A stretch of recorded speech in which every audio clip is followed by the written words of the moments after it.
I was talking to one of my friends the other day, and he's one of these obnoxious people. He likes to read about shit that you don't understand why anybody would read about. You know, people like that, like they tell you they bought a book, and you're like, oh, it's about the guy that invented the copy machine. And it's great, it's like 1,000 pages. Fascinating, fascinating. I really wanted to beat him to death with that book. Like, how great is it that you died by a book about the copy machine that you read? I don't want to hear about that. I think I'm like a modernist. I love new shit. Whatever's brand new, I like to have that stuff. I don't like to think about what was around 30 years ago. In fact, I always think that whatever generation you are, you think that you have the coolest shit. Like, that's the best time to be alive. We get satellite TV, and we get microwaves, and you just think about that. And my buddy's telling me about this fucking book, about the copy machine. He goes, you gotta realize something. Before there was a machine that made copies, there was no such thing as a copy machine. It wasn't even called a copy, it was called a duplicate.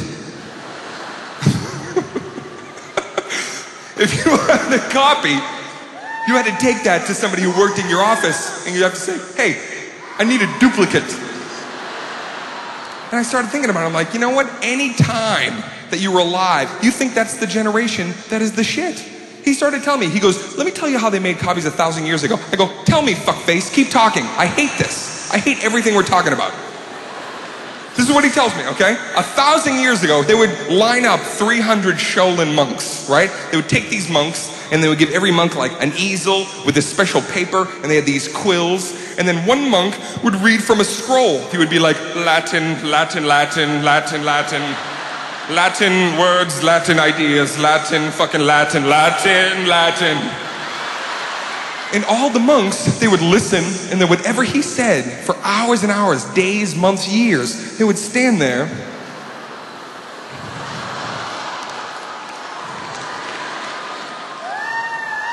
That's how they made fucking copies. That's how they made copies. And here's the fucked up thing. You know, at some point, one of those monks just turned to the guy next to him and was like, what did they do before this? I'm glad I wasn't born 1,000 years ago. That would have fucking sucked. What?